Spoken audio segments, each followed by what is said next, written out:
Welcome, ballers, babes who love box scores, and bench warmers. This is Power Femme Playbook, the only sports podcast that breaks down triple doubles and thirst traps. I'm Liv, your host, coach, and unapologetically queer commentator with big opinions and an even bigger crush on Paige Beckers. Today, we've got big moments in the W, commissioner drama, Willa in pro women's sports, or WLW, whatever you people say. Everyone's different. Tells you what kind of lesbian you are. You know. And getting to know me. So basically, my first episode was supposed to come out last week, but they did not get saved right. So this is serving as my intro slash yip yap episode because I actually brought my ex-girlfriend on last week and then I didn't save the audio right, so we're gonna have to do that again. Because that was actually really funny, and I would really like for people to be able to hear it because it was kind of awesome, actually. But yeah, sorry guys. So this is also serving as getting to know me because, I mean, like if you're listening to this, I kind of hope you already know me, but you never know. So my name is Liv. I'm a junior communications major. Hopefully I want to go into sports journalism, but the great thing about communications is you can kind of do 100 million different things with it. So it kind of goes everywhere. Could literally go like into healthcare if I wanted to, but I'm definitely not going to do that. You don't want to see me taking care of people. But yeah, things I like. Oh my gosh, lately, the L Word. I've been in love with the L Word. I literally paid for a Paramount subscription just to watch the L Word because I feel like it's lesbian culture that I was missing out on and I have FOMO. So I was like, no, I gotta watch it. And Paige Beckers, oh my gosh, I talk about her so much. She is literally like, I'm talking about her so much in this episode because I literally am so in love with her. Like, she's so I love pickles and Dr. Pepper. I used to be a Diet Dr. Pepper girl because I got diabetes, but I've been a zero sugar diet Dr. Pepper, or just zero sugar Dr. Pepper. It's fire. I recently went to Target and they had 3 12-packs for $16 and I was like, ooh, I'll try zero Dr. Pepper, whatever, zero sugar. And it's actually fire. So I don't know why I ever hated on people.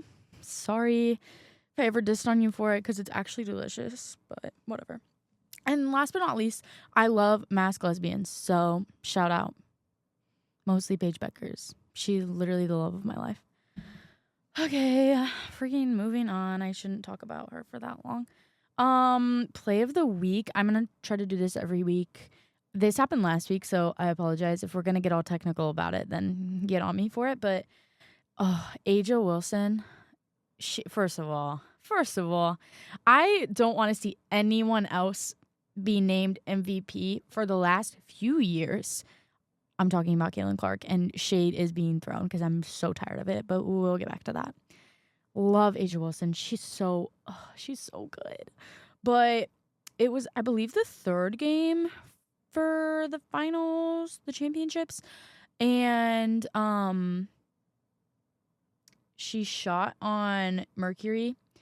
Mind you, her number is 22 with 2.2 seconds left, and they were scored 88-88 in the fourth. It was freaking beautiful. And they scored, and then they went on to... Did they go on to a fourth game? I think they did. And they won. They won the championships, and it was great. And I was so happy to see Aja Wilson come to the top because, I mean, like, you can recognize that she's a great player without a championship, but it's even more satisfying when not only she is, like... I mean, she got co-defenseman, which... Mind you, I think it was stupid that they did a co-defenseman thing, but I also think they did that because they wanted to give it to Aja, but she also won MVP. So I think they were just trying to be like nifty because the WNBA just is all about pissing people off lately. We'll get into it. But I thought that was odd. But yeah, not only is she co-defenseman, she's MVP. It's just been beautiful for her. It's been a beautiful year. I love her so much. She's so cool. Okay, this is the big thing. I'm going to talk about this for a long freaking time because it's ridiculous. So I like to call this power moves. If I don't have a guest, then I like some structure. So I have like little segments or whatever. But this one I'm calling power moves. And this, mind you, this started like a few weeks ago, but it's kind of been like the more you pay attention to it, the more it's been like unraveling. So this week's power move goes to the one and only Queen Fee, Nafisa Collier of the Minnesota Lynx. It's been a great time for Minnesota women's sports, not the male sports. I just watched a video of Taylor Heisey, who plays for Minnesota Frost Pro Women's Hockey, and she was like, I hate when people say that Minnesota is having like a horrible century in sports. Women's sports have been doing great in Minnesota. I don't know about the men, but they need to actually step it up because women's sports has been doing fire. So I don't understand why we're like brushing over that. But yeah, that came from the great Taylor Heisey. But she's great. I love her. Definitely when the PWHL season starts up, I'll talk about her more because she is the best. She was the first round pick for the PWHL ever. She's so cool. Anyway, back to power moves. Nafisa Collier. So she had a game injury, and this was the semifinals. So pretty tense games because, you know, they're trying to get into the finals. And they were up against Mercury, and I believe it was Alyssa Thomas that was like blamed for the injury. But during the game, it's hard to explain, but she got the ball stolen from her. Nafisa did by Alyssa Thomas, and ended up like tweaking her ankle bad enough that there's like a fracture. Like she couldn't play after that. I think it's a fracture. Could be wrong, but I think it's a fracture. So, I mean, if you go watch the video, it is like pretty obvious that there was no contact. Like at the time, I was frustrated that Nafisa had got injured. So I was like, oh my gosh, they should have called that. Like, what are the refs doing? Like, but looking back, there really wasn't any contact. So I don't know why I was so heated about it, but I was not the only person that was mad about it.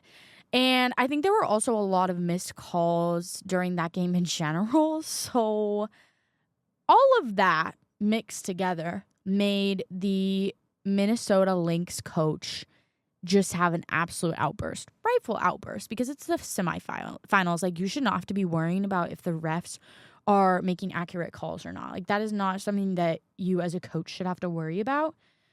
But of course, she has this like total outburst during the game, and it was pretty bad. She got ejected from the game.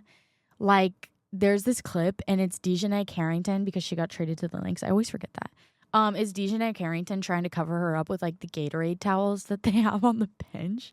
But there's like 100 different angles of this crash out. And she's like yelling at the refs. Like, I mean, she was just like freaking out, cussing. And like, again, honestly, like, kudos, because you're looking out for your team.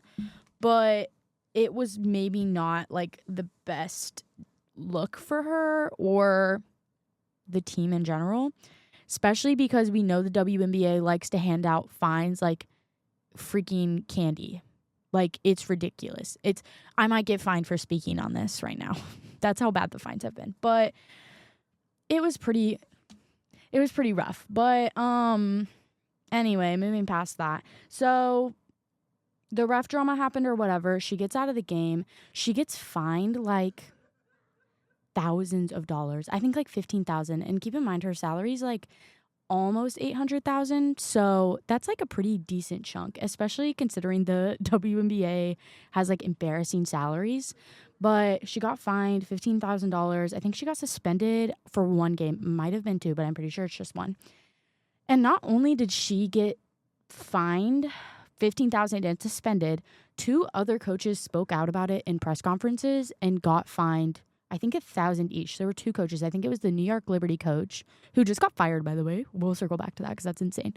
And I'm not sure what other coach it was, but there were 2 other coaches that got $1,000 fines for like speaking on it and being like, we hear you, Cheryl, like that was a valid crash out. They got fined for it because I'm so tired of the WNBA when it comes into fines.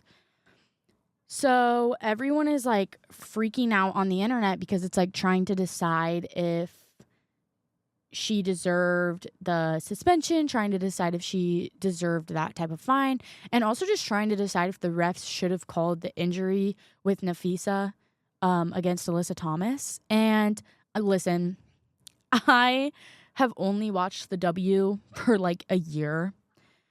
I've watched women's college basketball for a little bit longer. I'm not a ref. Like, I probably couldn't be a ref if I tried in basketball. I would get kicked off the court. But it was pretty obvious that there was no contact. And, like, don't yell at me for saying that, but I don't really think there was any contact. Like, if you go back and watch the video, like, slow it down a million times, it is like, no, I don't think anything just happened. So whatever, say what you will. But everyone's up in arms about it, trying to decide what happened. And so Nafisa has a press conference.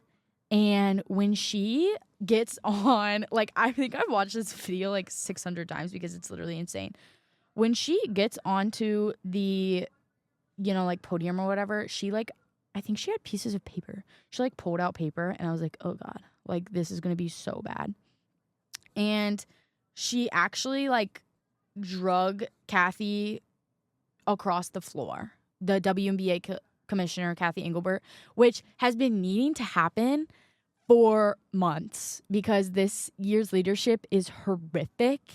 And not even just this year. Like, if you go back and like watch any sort of like press conferences, if you like hear anything from Kathy, there's like certain little things about her that like just irk me. Like last year for the WNBA finals, obviously New York Liberty won, which is great because I love New York Liberty, but she wore a New York City dress to the game.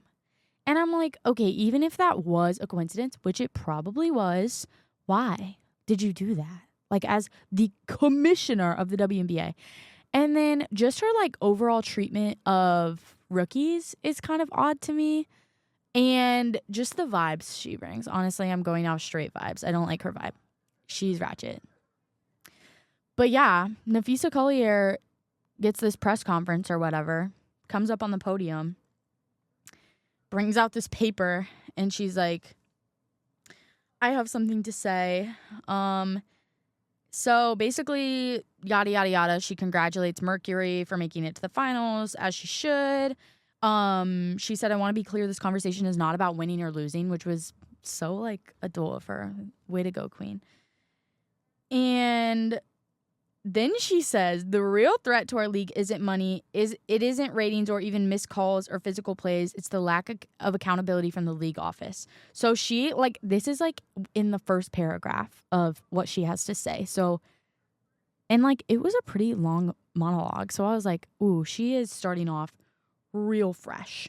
She like keeps going on about the leadership, and then this was the part that like I literally, my jaw dropped and I was like, oh my God, like if Kathy doesn't step down, she's got to be the dumbest person ever. She goes, oh, I'm just gonna read this quote because it literally gives me chills. This past February, I sat across from Engelbert and asked Kathy how she planned to address the officiating issues in our league. Collier said her response was, well, only the losers complain about the refs. She also asked how she planned to fix the fact that players like the rookies of last year and this year, Clark, Angel Reese, Paige Beckers, who are clearly driving massive revenue for the league and are making so little for the first 4 years. First of all, queen for bringing that up because it needs to be said. Let me just put this into perspective. Paige Beckers is making like $70,000 a year from the W for the first 4 years of her contract, and she's making like $250,000 from Unrivaled, which is so much fun to watch, by the way. I literally can't wait for Unrivaled. We have to wait a while, but I can't wait. She's making dirt from the W, and she's doing just fine. Like, I'll say that because she has the NIL from college, and she's gotten some really great sponsorships. I mean, Nike being the biggest, Same with Caitlin Clark. They both got Nike like right out of college and in college as well, but they got even bigger deals after they graduated. She's just fine. She's doing just fine. But the fact that like Paige Beckers and I mean, I won't ignore this. Definitely Caitlin Clark has brought so much media and attention to the W for being them and being the players that they are. They should make so much more money. It's ridiculous. Like, look how much money the WNBA is making compared to the NBA. Like, even their rookies, it's massive differences. The percent is like absolutely insane. So Nafisa goes on and she says her response was Caitlin, should be grateful that she makes $16 million off the court because without the platform that the WNBA gives her, she wouldn't make anything. And in that same conversation, she told me players should be on their knees thanking their lucky stars for the media rights deals. I got them. That is what Nafisa said to Kathy when Kathy brought this up. Dude, when I tell you I was gagged, jaw like on the floor, jaw agape. Mind you, I was at Starbucks when I first watched this, so sorry to anyone that witnessed that reaction. But like to come on a press conference and say, I'm talking about you, was actually insane, and I have so much respect for her for being able to go after such a shark in the leadership office. I mean, she's the commissioner. She has been for a hot minute, and yeah, she's like she's not the president, but she is the commissioner. So pretty freaking big deal. But I cannot believe Kathy, and I believe that everything that Nafisa says, because she, like, how else would you go at a press conference? You would not just be spewing lies like this. Like, sorry, I believe her. To say that Caitlin Clark didn't earn any of her media rights deals on her own is despicable. Like, that's like saying that the media rights deals have absolutely nothing to do with the way they play or the way that they themselves act off the court, because it has everything to do with that. It has absolutely nothing with Kathy going out of her way to get them those deals. Like, come on. Like, whatever. And like, mind you, Caitlin Clark didn't win titles. I will say that. But she did bring a lot of attention to the W. I don't like talking. Caitlin Clark's great, but there's more I'd like to say about her. I'll bring it up later in my hot takes. But and Paige Beckers and Angel Reese, to say that they themselves had nothing to do with it and it had everything to do with Kathy and the W, no, it really didn't. Because you look at girls that aren't even in the W that came from, like, say, UConn, that aren't even in the W that are getting these brand deals because they played along these side with these players. They aren't even connected to the W and they're still getting brand deals. Hello? I don't think Kathy helped anyone outside of the W, so lies. Crazy. Players should be on their knees thinking their lucky stars really got me. Because I was like, oh, heck. Like, there is the audacity of this white woman. Like, I can't believe. But the response from Nafisa coming out with this, for a hot minute, we didn't get anything from Kathy. We also didn't get anything from Caitlin Clark, which was weird because she was directly mentioned a few times in the press conference.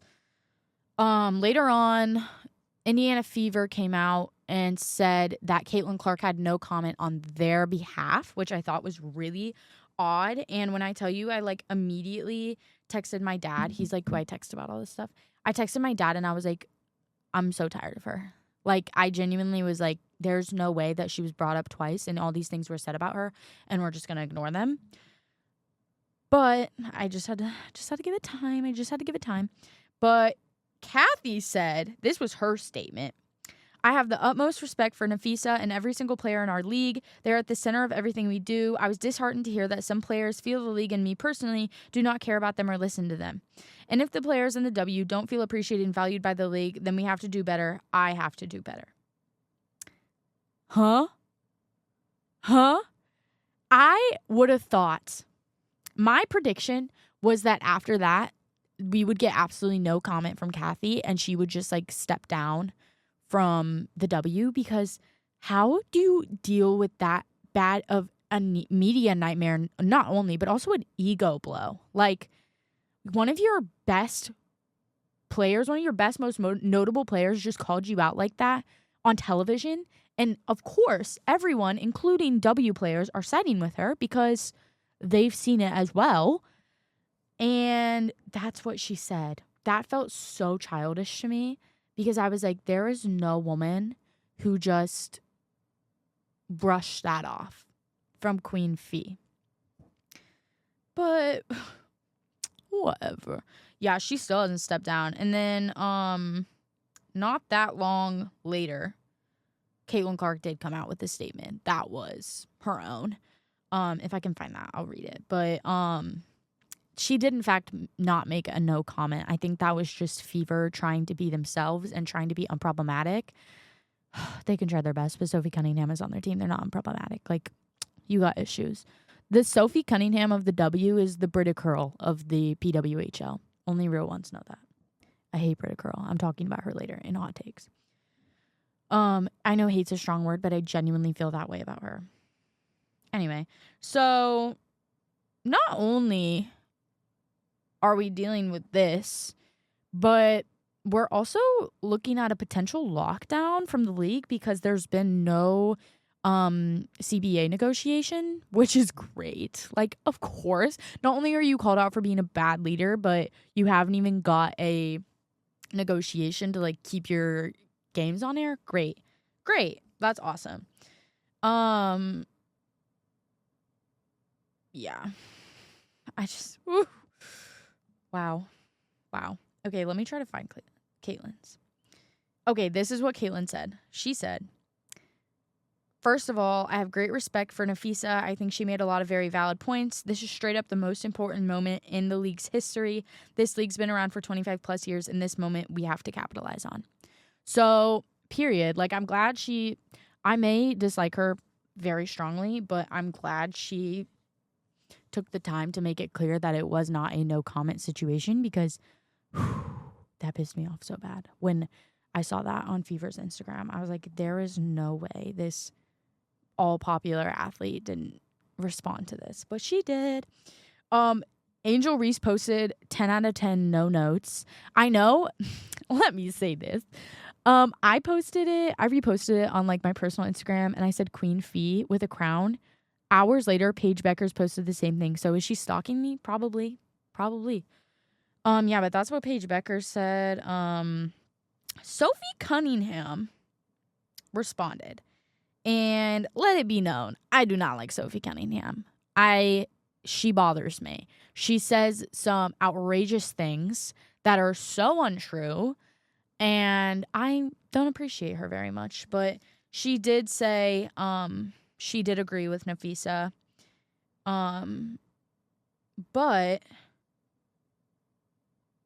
she also said that, I think it's pretty shameful that she always makes things about her, speaking of Kathy, when it should have nothing to do with her, which I thought was like, which we know Sophie Cunningham likes to, name drop and just be outrageous and make me mad, and just a red flag in general. But, that's just what she does. I think that's just her role in the W currently.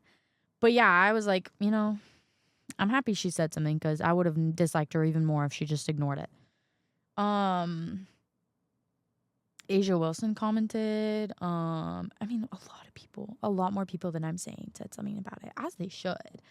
I'm pretty sure Brianna Stewart said something about it, which, mind you, Collier and Nafisa and Brianna have a lot to do with Unrivaled. I'm pretty sure Nafisa's husband is the president. But the Another thing about Kathy, while we're talking about Kathy, can I say that it makes me so mad that the W is like, we do not encourage players to go from the W to Unrivaled. Like, we don't encourage them to be doing that in their off time, you know? Like, they would rather all the girls in the W just be broke and sad because they only pick like a certain amount to do like media for the W in the off season. So they're like, let's just let you be broke and make no money or whatever. Please don't join Unrivaled because we don't want you making $250,000 for one season. But yeah, Kathy has like multiple like leadership people or whatever, and the W have been like, yeah, we don't really appreciate that they go to Unrivaled during the off season of the W. Okay, but like everyone does that. Everyone in their off season goes to like a foreign team, like a team in a different country or like a foreign league. Everyone does that. Like, hello? If you're not paying them enough, like, why wouldn't they? Like, what? And a lot of players have said like they're just thinking about being international players because if they can't get treated right in the W and they can't get paid right, then like why stay in America? Which is honestly so valid. And I I say this like I've ever been that great of an athlete. If I were in the W, I'd do that. I shouldn't say that because I'm nowhere close to being in the WNBA. I was a cheerleader in high school, but that's the closest I ever got to being a basketball player. Yeah, crazy stuff. I just continue to dislike Kathy Engelbert. The more stuff that comes out about it, the more she sticks around, the more she doesn't get fired. I'm like, wow, I really don't like you. And I really would like for you to step down. Genuinely, I think that would be the most wise decision. Can we find Kathy? Like, if you're going to be throwing out all these fines, like, Sophie Cunningham, like, got fined, rightfully. Honestly, fine her as much as you want. She got fined a lot for talking on a podcast. I'm next. They're going to fine me like $2.50 for talking about it right now. But since this podcast is going to be heard by millions. But can we find Kathy? Seriously. Like, I'm sure she makes like so much money. I actually kind of want to know how much money she makes because it's probably outrageous. Kathy Engelbert's salary. This is about to knock my socks off. $3 million annually. Wow, that disgusts me. That absolutely disgusts me. And all you do is like ruin everything. Like literally, I think her job is to like ruin everything for everyone. Because honestly, like that's how she'd be acting right now. But what freaking ever. Whatever. Take your $3 million and run. That is enough. You'll be fine. Go find something else to do. Go be on a podcast. That's what everyone does these days. Ugh, I can't. Okay, I'm done talking about that unless I think about it and get angry again. But the next thing we're gonna be talking about, I'm so excited. Walla couples in pro women's sports. I'm so excited. Wow. This is just like the reason that I love sports so much. Like, ew, I don't even like. Why do I even watch men's sports when like women's sports are so much better? Because there's so many lesbians in women's sports, and it makes my world go round. It makes me so happy. First couple I'm going to be talking about, I think this is my second favorite because we all know who my favorite is. We'll get there, but we all know who my favorite is. Marie-Philippe Poulin and Laura Stacey. So I know not that many people watch women's hockey, which is really upsetting to me because it's so fun. If you watch, like, I was just watching videos of the PWHL mic'd up, and it's so much better than the NHL because they're genuinely having so much fun. And, like, granted, it's, you know, you act more fun to a microphone, but it's so much more fun than, like, when they mic up NHL players because men are just ew. But I was just watching a video, and someone commented on it and was like, they act like they're playing in a beer league. Girl, I doubt you could even play for a beer league. Like, don't be commenting. It was a man, but don't be commenting that. Like, watch out. I will find you. Anyway, enough people do not watch women's hockey, whether that be in the Olympics or and like Team Canada, Team USA, any of that. No one watches enough. PWHL being the biggest. I mean, it is like the easiest thing to stream. You literally go on YouTube, and that is how you watch their games. They're live, and then like a week after the game happens, they put it back on YouTube. So that's actually what I've been doing for months, is just re-watching PWHL games. At this point, I could like probably tell you what the next move is on certain games, because my favorite to watch is the Victoire and Montreal Victoire and Minnesota Frost game, where Marie-Philippe Poulin and Laura Stacey just beat on Britta Curl the whole time. We'll get to that. It's in my hot takes. But anyway, Marie-Philippe Poulin, Laura Stacey, I believe they're both in their 30s. Marie-Philippe Poulin is the captain of the Canadian national team since 2015. That is a long fucking time. And not only is she the captain of her current PWHL team, she's also, I didn't know this, all-time leading scorers at Boston University with 81 goals and 100 assists, so 181 points total in her 4 years at Boston University, which is crazy. We love Boston University. I'm trying to think of someone I know that plays. I'm not know personally, but like know that plays at Boston University. Dare I say? No, she doesn't. I'm wrong. I was gonna say no. That's embarrassing. I was wrong. But Marie-Philippe Poulin is a beast. Like when you think of women's hockey players, like the first thing that comes to my mind is Marie-Philippe Poulin and Hilary Knight. I know we're not talking about her right now, but Hilary Knight is literally my favorite ever. I got to see her play. I went to the Takeover tour in March, and when I tell you it was like genuinely the best night of my entire life, it really was, because she's insane. Also, lesbian queen. She's dating a, dare I say, a bobsledding person. What do you call that? I need to look into that. Or she does some sort of winter sport. I know she's an Olympian. I'm pretty sure. Because, like, why wouldn't an Olympian date an Olympian? You know, like, they always do that. Anyway, back to the couple. Laura Stacey, which I love her. She had her Olympic debut in 2018. And they both play, this is the best part, they both play on Montreal Victoire. They have for this, they're going into the third season still playing together. I was terrified that they were going to get ripped apart by the expansion draft. And when I tell you, I would have been devastated, not only if both of them moved teams, but if they got moved to separate teams, because they belong on the same team. They know each other. But they're both on the same line, because I think Laura is left wing and Marie is center. But they're on the same line. So they play together all the time. Like, that's what they do. I don't play hockey. Obviously. I think I've made that very clear how unathletic I am in real life. But to play with someone you knew that well is diabolical. Like, especially because they're both forwards. I feel like it maybe would be a little different if like Laura or Marie was like defenseman or goalie. Like the relationship would be different. But they're both forwards. Crazy. And on the same line. I love them. And like Laura, that girl's known to get a little scrappy. Like she's not scared of a little fight. And I respect her so much for that, especially in the PWHL, because we love to see female hockey players fight each other. But back to what I was saying, they met in 2018 when they were both playing in the Olympics. And I watched so much.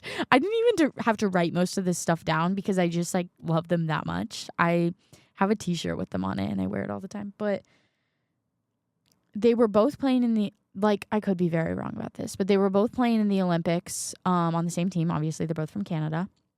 And we're the hockey capital. They're both from Canada, and they met, and I'm pretty sure they, like, talked for a while, kind of, like, got out of it, and then came back. And they've now been married for, it should be almost, if not a year, then almost a year at this point. I know they got married in 2024. Beautiful wedding, by the way. It was so gorgeous. And like the way I've never seen that many hockey players like in one room, like the reception was all of the PWHL, I think.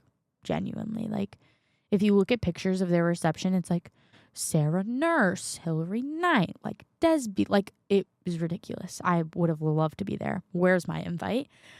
But I love them. They're so cute. They had a documentary made about them by CBC Sports, I think. I've watched it probably like a dozen times because it's so cute.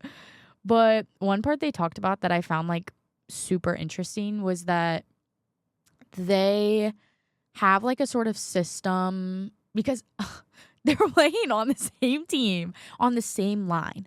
Obviously, sometimes you're going to like blame some people on your team for things that happen. So they said that the way they do it is like the minute they step into the house, like you can't talk about hockey. Like hockey is no longer on the table, which is crazy because like that is their lives. Like they have both played for the longest time, especially Marie. Like she is, I mean, when I think of the best PWHL player, I think of Marie, like hands down. But they both get their medals because they're so good, especially together. But they said that they will literally like circle around the block if they have to keep talking about it. But the minute they step into the house, like that, there's a very solid rule that like, sorry, can't talk about hockey anymore. And like, kudos to them because that has to be so hard. And I just don't think I could do that. Again, don't know what it's like to be on a hockey team. Never done that before. Never will. Not even a beer league. Never. I can't barely ice skate, let me tell you. But they're just so perfect. Please adopt me. I know I'm like an adult, but please adopt me. They're so cute. And they have this really cute dog too. But anyway, I love them. Okay. Next couple that I'm going to talk about is Megan Rapinoe and Sue Bird. I love nothing more than that they both are respectively one of the best in each of their sports, like respectively. Like Megan Rapinoe is the person you think of when you think of women's soccer. Like one of the people that you think of, and one of the best. Sue Bird is the same way. If you think of like especially UConn players, but even in the W, like if I'm thinking like best W players, I'm thinking like Sue Bird, Diana Taurasi, Maya Moore. You know, I'm definitely missing some. Please don't judge me. But Sue Bird is up there as well. So like for them to be a couple is actually like outrageous and makes me like really like me rethink my life decisions. And honestly, I'm mad at my parents for not making me be better at sports.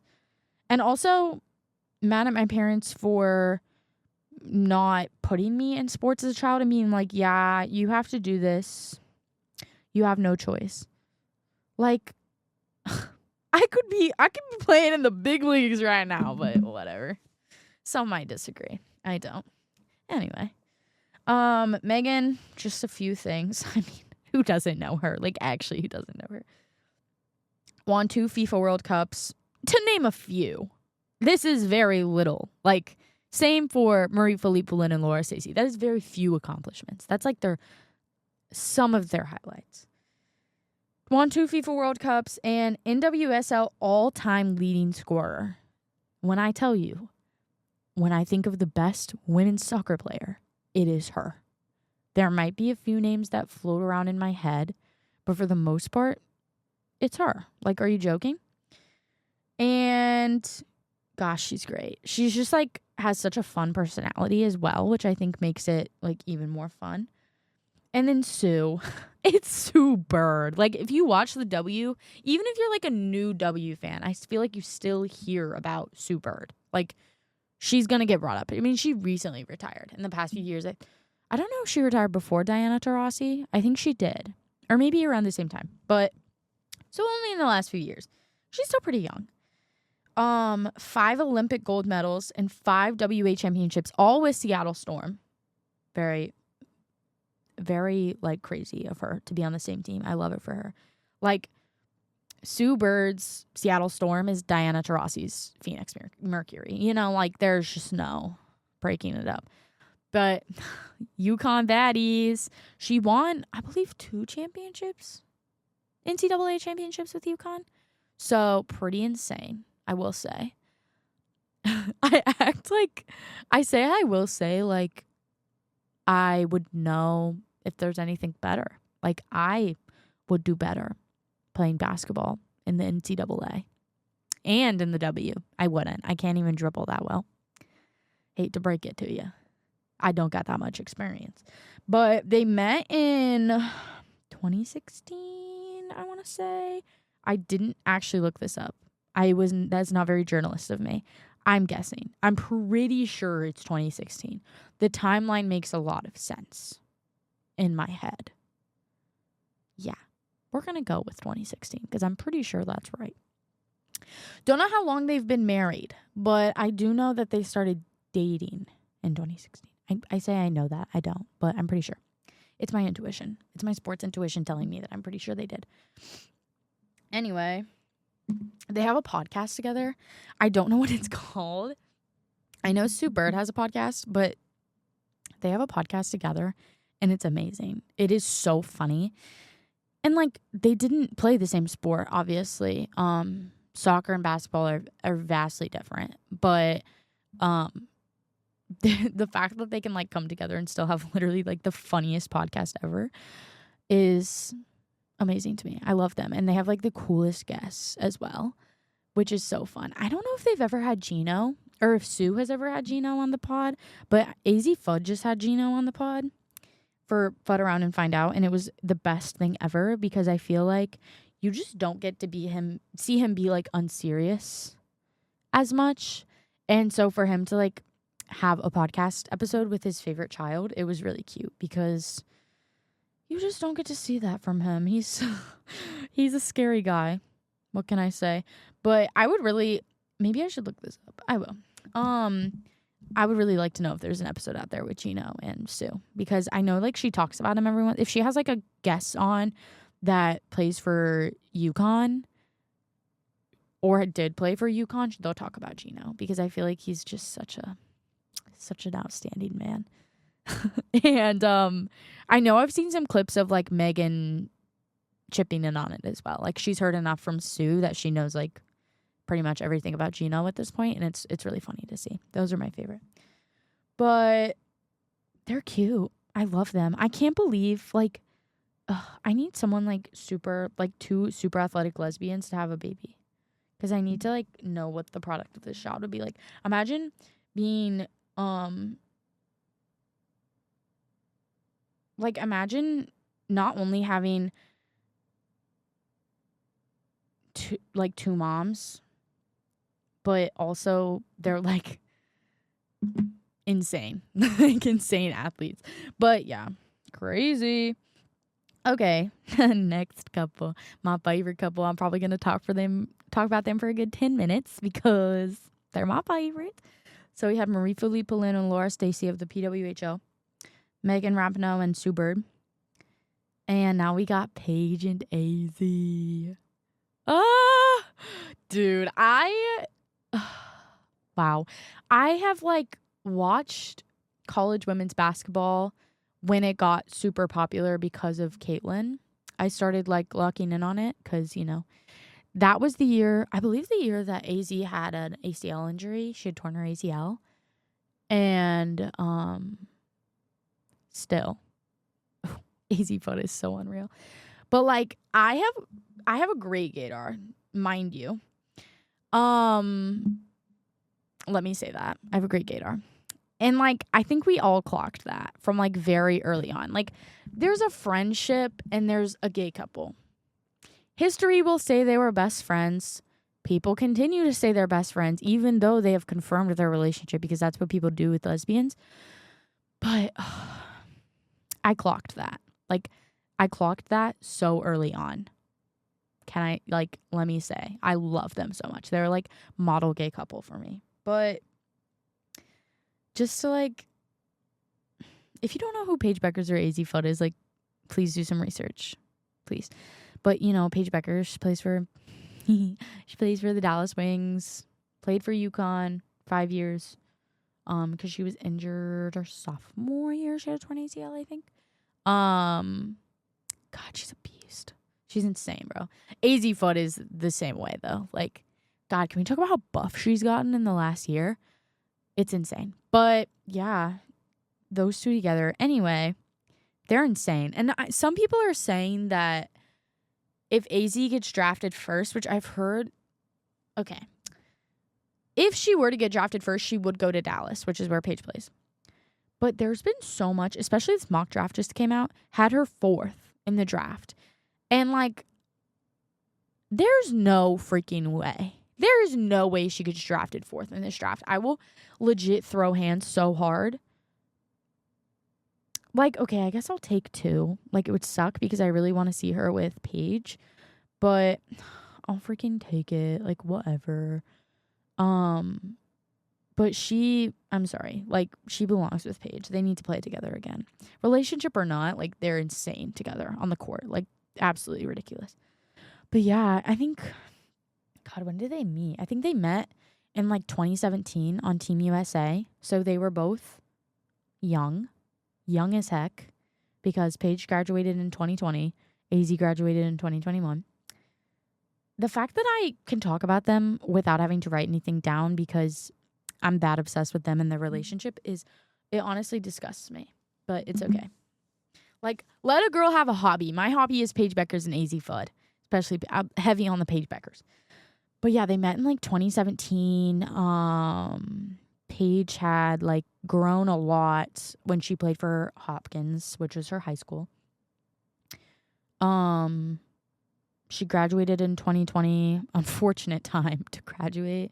Went to play for UConn. And then that 2020 to 2021, AZ was a senior, obviously. She played for St. John's. They both won Gatorade Player of the Year. A year or 2 apart. Yeah. Probably a year apart. But they're actually insane. I can't believe them, bro. Oh my gosh. I really hope they get married and have children. I mean, honestly, I'd just be happy if they got married, but I'd love to see how athletic their children are. Anyway. So there's like a bunch of videos of Paige trying to convince AZ to come to UConn, obviously. And AZ does decide to commit to UConn. And then a lot happened at UConn. Oh my God, so much happened, especially for the two of them. But now they won their national championship last year. Paige obviously went on to the W. AZ has 1 year left, which I'm really excited to watch. I haven't watched a game yet. They had an exhibition game, but I haven't watched it yet.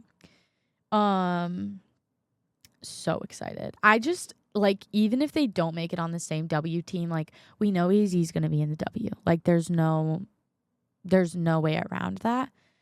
But I just need to see them play on the same court again, whether that is like together or not. I literally don't even care.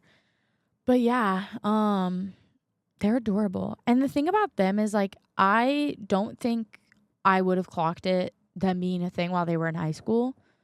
But like when they started to play together, it became very obvious. And like there has been so many leaks of like pictures of them when they were in high school, like obviously in a relationship, but at the same time, like I don't want to trust that. So we don't really know their timeline. And like obviously they just this summer like came out as a couple with a couple different things. I mean, we had AZ post that picture in her phone case, literally said Paige Becker's girlfriend, like that. I was in Florida when that happened, and I was like screaming, jumping up and down. It literally changed my life. But she dropped a big one with that one. And just the way they were acting at the draft, like she was sitting like she had a reserved seat at the draft table, which to me was like a pretty obvious indicator that they're pretty serious, because that just doesn't happen that often. I don't think. Like, Caitlin Clark didn't have Kate Martin at her table, you know? Like, that's just not how it, you know, it's just not a friend thing. It's a couple thing. But I just love them so much. Oh my gosh. But I really like, everyone's always like, oh, they're private, like, you know. So like I don't expect to get a timeline from them, but I would love a timeline from them. If they release a timeline in the time that I have this podcast, trust I will make it everyone's problem, like beginning to finish.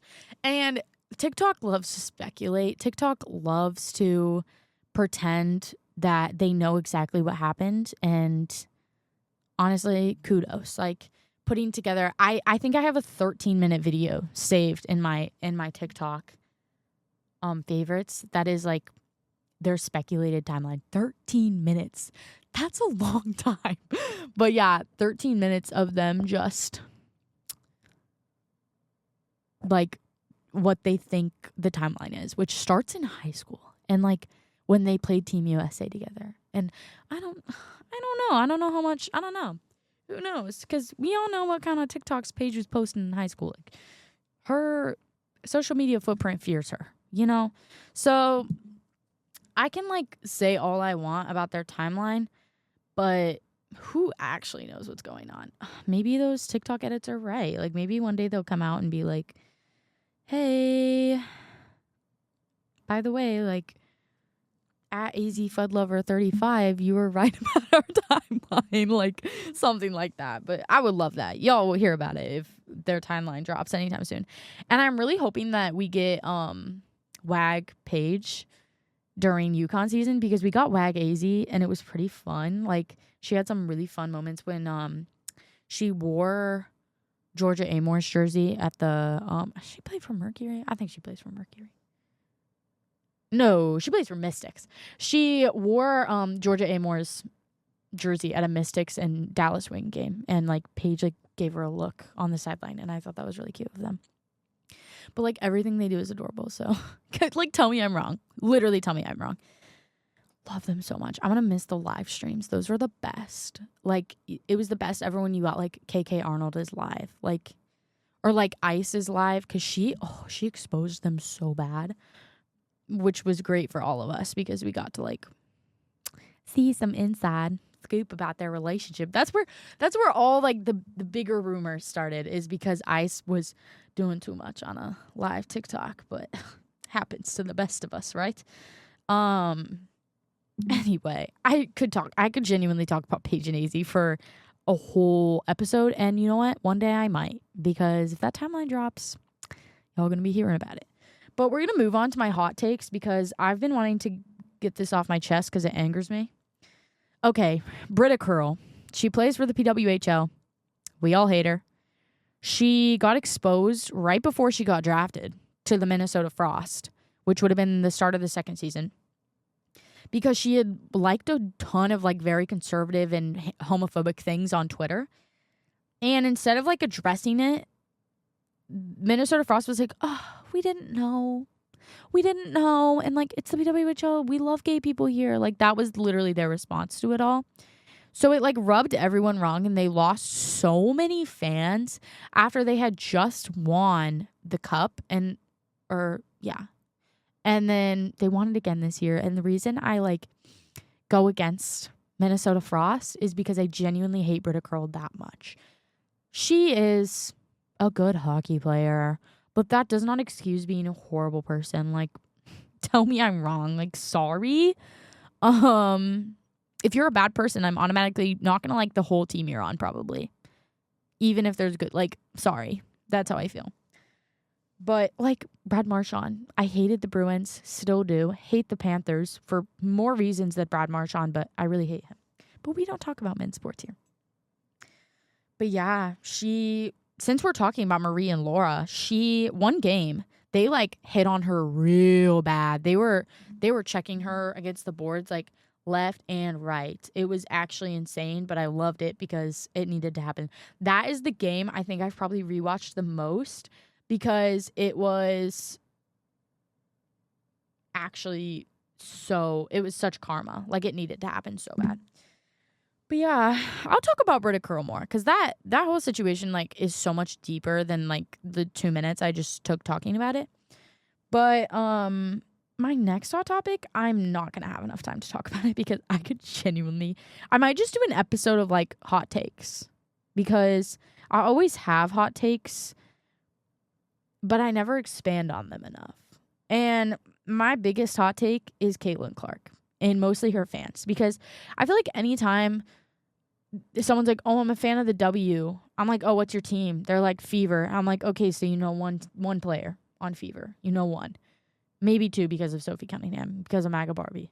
I can't with her fans, bro. Anytime I have a conversation with someone who is a Caitlin Clark fan, it always goes the same way. It's always like, oh, I love Caitlin Clark and I hate Angel Reese. And then they like proceed to say some very like racist things about Angel Reese that are like super messed up. And for some reason they get away with it because, and I don't let them get away with it. Like, how can you dog on Angel Reese? she's a shark, man. Like, yes, she likes to, you know, like shove it in the competition's face, but that's just sports, like whatever. She's so successful. How do you just like hate someone? And I know that every Caitlin Clark fan started hating Angel Reese when they won the NCAA championship and she did the one ring finger thing. Okay, like give me more reason to say here because that is not enough. And even when she did that, I was like, oh, that was sick. Like, that is so cool of her. And she's so baddie. I love her so much. But just like more than anything, what like makes me really angry about the whole situation is that like Caitlyn continues to be like, she doesn't say anything. She just like lets her fans be horrible. And it makes me so mad. Like, you should be addressing it when your fans get genuinely racist and homophobic. If like it is known that your fans are like horrible people, then like maybe let's call them out. Which like I understand from like a media standpoint, that's probably not the best thing to do. But if you're a genuinely good person and your fans say something super racist about specifically Angel Reese, because that's what they always be doing, then I feel like it might be your job to be like, hey guys, let's cool it. That's not cool. But has she ever done that? No. And I really don't see her doing that either. And what makes me more mad is like the defense from her teammates, her white teammates, because you know how Caitlin Clark's fans are. But one of my hot takes is also Sophie Cunningham. Like, just Indiana Fever in general makes me so mad. Like, the amount of conversations I've had with people that are like, oh, I love Caitlin Clark. I hate Angel Reese. Fever forever. They should win. They're the only WNBA team. And I'm like, you don't even know, do you? Like, you genuinely don't know. Which, I'm a new W fan. I've only watched the W for a year. Like, sure, hate on me. But if you are just watching the W for Caitlin Clark, please do some research. Like, please genuinely look into the other things that the W has to offer because there's so much to it. I love it so much. Okay, I think I might do an episode on my hot takes, my sport hot takes, because that would be really entertaining. Femme Forward Forecast. Follow my Instagram. If you aren't already following my Instagram, shame on you. I'll call you out if you follow me late. I really will. Please follow my Instagram. I spend a lot of time on the posts. And next week, honestly, I'm rounding up guests currently, but I really don't know what next week's gonna look like. So it's gonna be a total surprise. So good luck. Yeah, thanks for listening. If you made it this far, kudos. If you made it this far and you don't follow my Instagram, take a step back and look in the mirror. I said what I said. But yeah, thanks for like listening to me yap or whatever. Yeah. Stay sweaty, stay sapphic, stay batty on and off the field. I'll catch you next week. Same time, same mic, same energy. See ya.